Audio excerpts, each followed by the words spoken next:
Hello साथियों, तो आप लोगों का स्वागत है आज की इस नई वीडियो पर। तो साथियों, आज की इस वीडियो में हम आपको यूपी पुलिस एसआई और कांस्टेबल से संबंधित जीके जीएस के ऐसे इंपॉर्टेंट प्रश्न करवाने वाले हैं जो आपके एग्जाम के लिए बहुत ही इंपॉर्टेंट है। और साथियों, ये प्रश्न मॉडल पेपर से उठाए गए हैं। और साथियों, ये हमारा दूसरा प्रैक्टिस सेट रहने वाला है। और साथियों, इसका प्रैक्टिस सेट 1 की वीडियो बनाकर यूट्यूब पर अपलोड कर दी गई है, जिसे देखने के लिए आप आई बटन पर लिंक मिल जाएगी या फिर इसी वीडियो के एंड में आपको एंड स्क्रीन पर वो वीडियो देखने को मिल जाएगी। उस पर क्लिक करके आप प्रैक्टिस सेट 1 भी देख सकते हो। और इसी तरह आपको डेली प्रैक्टिस सेट करवाए जाएंगे। और साथियों, जिन लोगों को इन क्वेश्चन को दोबारा से पढ़ने के लिए पीडीएफ चाहिए, साथियों वो लोग कमेंट करिएगा। साथियों, प्रैक्टिस सेट तीसरे में मैं आपको बताऊंगा कि ये पीडीएफ आपको कैसे मिलेगी। तो चलिए साथियों, अब ज़्यादा समय बर्बाद ना करते हुए वीडियो को स्टार्ट करते हैं। और उससे पहले जल्दी से आप लोग वीडियो को एक लाइक और चैनल को सब्सक्राइब करके नोटिफिकेशन को ऑन कर देना, जिससे कि इसी तरह के डेली प्रैक्टिस सेट की वीडियो सबसे पहले आप लोगों तक पहुंच सके। तो चलिए साथियों, वीडियो क्लास को स्टार्ट करते हैं। क्वेश्चन नंबर 1, मदुरै शहर किस नदी के तट पर स्थित है? तो बताइएगा साथियों, मदुरै शहर किस नदी के तट पर है? तो साथियों, इसका आंसर हो जाएगा ऑप्शन सी, वेगई। साथियों, ये मदुरै शहर वेगई नदी के तट पर स्थित है। क्वेश्चन नंबर 2 है, जुलाई 1905 में बंगाल के विभाजन का आदेश किसने दिया था? तो साथियों, इसका जो आंसर है ये ऑप्शन सी, लॉर्ड कर्जन ने। साथियों, बंगाल विभाजन का आदेश लॉर्ड कर्जन ने दिया था। ठीक है। क्वेश्चन नंबर 3, असहयोग आंदोलन के दौरान चौरी चौरा की घटना उत्तर प्रदेश के किस जिले में हुई थी? तो बताइएगा किस जिले में हुई थी चौरी चौरा की घटना? तो साथियों, इसका जो आंसर होगा यह ऑप्शन ए, गोरखपुर में। साथियों, उत्तर प्रदेश के गोरखपुर जिले में ये असहयोग आंदोलन के दौरान जो घटना हुई थी, ये चौरी चौरा की घटना हुई थी, जिससे की वजह से साथियों ये असहयोग आंदोलन रोक दिया गया था। क्वेश्चन नंबर 4, हीनयान और महायान किस धर्म के पंथ हैं? तो साथियों, इसका जो आंसर होगा यह है ऑप्शन सी, बौद्ध धर्म। साथियों, ये हीनयान और महायान बौद्ध धर्म के पंथ हैं। क्वेश्चन नंबर 5, अभिनव भारत समाज की स्थापना किसके द्वारा की गई थी? तो बताइए, अभिनव भारत समाज की स्थापना किसके द्वारा? तो इसका जो आंसर होगा यह ऑप्शन बी, विनायक सावरकर के द्वारा। साथियों, ये अभिनव भारत समाज की स्थापना विनायक सावरकर के द्वारा हुई थी। नेक्स्ट क्वेश्चन नंबर 6, मन्नत किस देश की मुद्रा है? तो साथियों, इसका जो आंसर होगा यह ऑप्शन डी, अजरबैजान। साथियों, ये जो मन्नत है ये अजरबैजान देश की मुद्रा है। क्वेश्चन नंबर 7, विश्व पर्यावरण दिवस को मनाया जाता है? यानी कि पूछा जा रहा है कि विश्व पर्यावरण दिवस कब मनाया जाता है? तो इसका जो आंसर होगा यह ऑप्शन सी, 5 जून को। साथियों, ये विश्व पर्यावरण दिवस प्रतिवर्ष 5 जून को मनाया जाता है। क्वेश्चन नंबर 8, किस प्रसिद्ध व्यक्तित्व के जन्मदिन पर भारत में राष्ट्रीय गणित दिवस मनाया जाता है? तो इसका आंसर होगा ऑप्शन बी, श्रीनिवास रामानुजन के जन्म दिवस पर भारत में राष्ट्रीय गणित दिवस मनाया जाता है। क्वेश्चन नंबर 9, विद्यापति निम्न में से किस भाषा के एक प्रसिद्ध कवि और लेखक थे? तो इसका जो आंसर होगा यह ऑप्शन बी, मैथिली। साथियों, जो विद्यापति थे ये मैथिली भाषा के एक प्रसिद्ध कवि और लेखक थे। Question number 10, the God of small things उपन्यास किसने लिखा था? तो बताइए साथियों, किसने लिखा था? तो आंसर होगा ऑप्शन डी, अरुंधति राय ने। साथियों, अरुंधति राय ने the God of small things उपन्यास लिखा था। क्वेश्चन नंबर 11, निम्नलिखित में से किस राज्य में रेलवे लाइनों की लंबाई किलोमीटर में सबसे अधिक है? तो साथियों, इसका जो आंसर होगा यह ऑप्शन सी, उत्तर प्रदेश में। साथियों, उत्तर प्रदेश राज्य में रेलवे लाइनों की लंबाई किलोमीटर में सबसे अधिक है। क्वेश्चन नंबर 12, इनमें से कौन सी खरीफ की फसल नहीं है? तो साथियों, इसका जो आंसर है यह ऑप्शन बी, गेहूं। साथियों, ये गेहूं खरीफ की फसल नहीं है। नेक्स्ट क्वेश्चन नंबर 13, अल्फांसो किस फल की किस्म है? तो बताइए, अल्फांसो किस फल की किस्म होती है? तो आंसर होगा ऑप्शन बी, आम। साथियों, ये अल्फांसो आम की एक किस्म होती है। क्वेश्चन नंबर 14, भारतीय कृषि अनुसंधान परिषद जिसे बोलेंगे ICAR का मुख्यालय कहाँ स्थित है? तो साथियों, इसका जो आंसर होगा यह ऑप्शन है नई दिल्ली में। साथियों, ये भारतीय कृषि अनुसंधान परिषद का मुख्यालय नई दिल्ली में है। क्वेश्चन नंबर 15, उष्णकटिबंधीय वर्षा वन कहाँ के साइलेंट घाटी में पाया जाता है? तो आंसर होगा ऑप्शन ए केरल। साथियों ये उष्णकटिबंधीय वर्षा वन केरल के साइलेंट घाटी में पाया जाता है। क्वेश्चन नंबर 16, मधुमक्खी के डंक यानी कि उसमें जो जहर पाया जाता है उसमें कौन सा अम्ल पाया जाता है? तो साथियों इसका जो आंसर होगा ये है ऑप्शन डी फॉर्मिक एसिड। और साथियों ये फॉर्मिक एसिड चींटी के चींटी में भी पाया जाता है। ठीक है, मधुमक्खी और चींटी में ये फॉर्मिक एसिड पाया जाता है। क्वेश्चन नंबर 17 है, घरेलू बर्तनों की सफाई के लिए किस रसायन पदार्थ का उपयोग किया जाता है? तो साथियों इसका जो आंसर होगा यह है ऑप्शन बी सोडियम कार्बोनेट। साथियों सोडियम कार्बोनेट में घरेलू बर्तनों की सफाई के लिए उपयोग किया जाता है। नेक्स्ट क्वेश्चन नंबर 18, भारत में राष्ट्रीय मानवाधिकार आयोग की स्थापना किसके तहत हुई थी?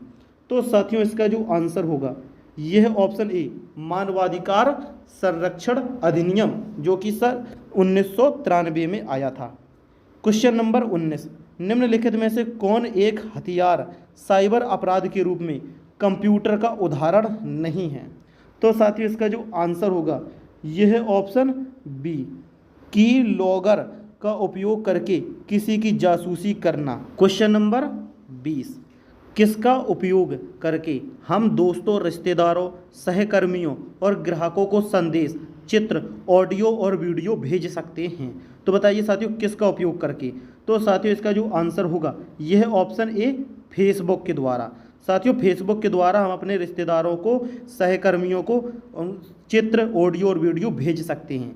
क्वेश्चन नंबर 21, निम्नलिखित में से कौन से देश के बीच धर्म गार्जियन सैन्य अभ्यास किनके बीच किया गया है? तो साथियों इसका जो आंसर होगा यह है ऑप्शन डी भारत और जापान। साथियों ये धर्म गार्जियन सैन्य अभ्यास भारत और जापान देश के बीच में हुआ है। क्वेश्चन नंबर 22, लाडली बहना योजना किस राज्य की एक अनूठी पहल है? तो बताइएगा साथियों किस राज्य की एक अनूठी पहल है ये लाडली बहना योजना? तो इसका जो आंसर होगा यह ऑप्शन बी मध्य प्रदेश। साथियों ये मध्य प्रदेश की एक योजना है लाडली बहना। ठीक है। क्वेश्चन नंबर 23, निम्नलिखित में से किस वस्तु पर अभी जीएसटी कर नहीं लगाया जाता है? तो साथियों इसका जो आंसर होगा यह है ऑप्शन सी शराब पर। साथियों ये जीएसटी कर शराब पर नहीं लगाया जाता है। क्वेश्चन नंबर 24, भारत किस देश के साथ प्रीडेटर ड्रोन खरीद करने के लिए रक्षा सौदा किया है? तो साथियों इसका जो आंसर होगा यह है ऑप्शन सी यूएसए के साथ। साथियों भारत यूएसए देश के साथ प्रीडेटर ड्रोन खरीद करने के लिए रक्षा सौदा किया है। क्वेश्चन नंबर 25, बटेश्वर मेला जिसे बोले तो पशु मेला उत्तर प्रदेश राज्य के किस जिले में आयोजित किया जाता है? तो साथियों इसका जो आंसर होगा यह है ऑप्शन सी आगरा। साथियों उत्तर प्रदेश के आगरा में पशु मेला लगाया जाता है जिसे साथियों हम बटेश्वर मेला के नाम से भी जानते हैं। क्वेश्चन नंबर 26, पुलिस बल में निम्न में से कौन कौन निकाय शामिल होते हैं? तो साथियों बताइएगा कौन कौन से पुलिस बल में निकाय शामिल होते हैं? तो साथियों इसका जो आंसर होगा यह है ऑप्शन ए सिविल, सशस्त्र और सवार प्रांतीय पुलिस। साथियों ये निकाय शामिल होते हैं पुलिस बल में। क्वेश्चन नंबर 27, राष्ट्रीय पेंशन योजना जिसे बोले तो एनपीएस किसके द्वारा विनियमित होता है? तो साथियों इसका जो आंसर होगा यह है ऑप्शन ए पीएफआरडीए। साथियों ये राष्ट्रीय पेंशन योजना पीएफआरडीए के द्वारा विनियमित की जाती है। क्वेश्चन नंबर 28, उत्पादन हेतु कच्चा माल और नकदी किसके अंतर्गत वर्गीकृत किए जाते हैं? तो साथियों इसका जो आंसर होगा यह है ऑप्शन डी कार्यशील पूंजी। साथियों उत्पादन हेतु कच्चा माल नकदी कार्यशील पूंजी के अंतर्गत वर्गीकृत किए जाते हैं। क्वेश्चन नंबर 29, स्वतंत्र भारत का पहला केंद्रीय बजट किसने पेश किया था? तो साथियों इसका जो आंसर होगा यह option D R K. Shanmukham Chetty के द्वारा। साथियों ये आर.के. षणमुखम चेट्टी के द्वारा स्वतंत्र भारत का पहला केंद्रीय बजट पेश किया गया था। क्वेश्चन नंबर 30, भारतीय संविधान में शामिल स्वतंत्रता, समानता एवं बंधुत्व के सिद्धांत किस देश के संविधान से लिए गए हैं? तो इसका जो आंसर होगा यह है ऑप्शन ए फ्रांस। साथियों ये फ्रांस देश से लिए गए हैं। क्वेश्चन नंबर 31, किस अनुच्छेद के अंतर्गत भारत के राष्ट्रपति मृत्युदंड की सजा पाए हुए व्यक्ति को क्षमा, फांसी स्थगन या सजा में कमी कर सकते हैं।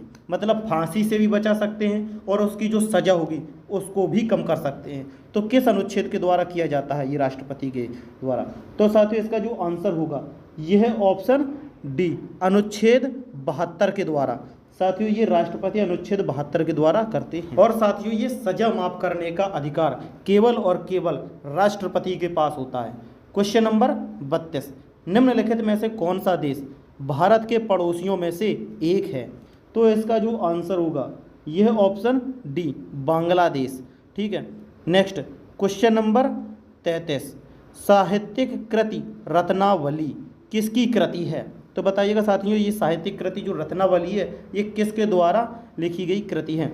तो साथियों इसका जो आंसर होगा यह ऑप्शन ए, हर्षवर्धन। साथियों ये रत्नावली हर्षवर्धन की एक कृति है।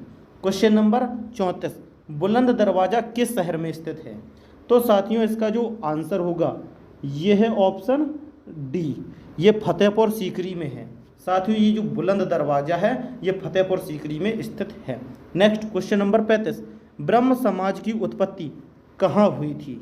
तो बताइएगा साथियों ब्रह्म समाज की उत्पत्ति कहाँ हुई थी? तो इसका जो आंसर होगा यह ऑप्शन ए, बंगाल में। साथियों इस ब्रह्म समाज की उत्पत्ति और ये बंगाल में हुई थी। ठीक है। क्वेश्चन नंबर 36, गोपनीयता का अधिकार भारत के संविधान के निम्नलिखित खंडों में से किस एक का अभिन्न हिस्सा है? तो साथियों इसका जो आंसर होगा यह ऑप्शन डी, मौलिक अधिकार का एक अभिन्न हिस्सा है गोपनीयता का अधिकार। ठीक है। क्वेश्चन नंबर 37, भारतीय संविधान में समाजवादी, धर्मनिरपेक्ष और लोकतांत्रिक गणराज्य शब्द कब शामिल किए गए थे? तो बताइएगा साथियों कब शामिल किए गए थे? तो साथियों इसका जो आंसर होगा यह है ऑप्शन डी, सन 1976 में 42वें संशोधन में साथियों ये समाजवादी, धर्मनिरपेक्ष और लोकतांत्रिक गणराज्य शब्द शामिल किए गए थे। क्वेश्चन नंबर 38, संघाई त्योहार भारत की इनमें से किस राज्य में मनाया जाता है? तो साथियों इसका आंसर होगा ऑप्शन ए, मणिपुर। साथियों ये संघाई त्योहार भारत के मणिपुर राज्य में मनाया जाता है। तो साथियों आज का ये प्रैक्टिस सेट दूसरा कंप्लीट हुआ। तो साथियों आपको ये वीडियो क्लास कैसी लगी कमेंट बॉक्स में ज़रूर बताइएगा, क्योंकि साथियों आप लोग अगर कमेंट करते हो तो हमें भी मोटिवेशन मिलता है और समझ में आता है कि हम किस चीज़ की कमी कर रहे हैं। तो साथियों अगर वीडियो क्लास पसंद आई हो तो एक लाइक कर देना और चैनल पर नए हो तो सब्सक्राइब करके नोटिफिकेशन को ऑन कर देना, जिससे कि इसी तरह से डेली की डेली प्रैक्टिस सेट की वीडियो सबसे पहले आप लोगों तक पहुँच सके।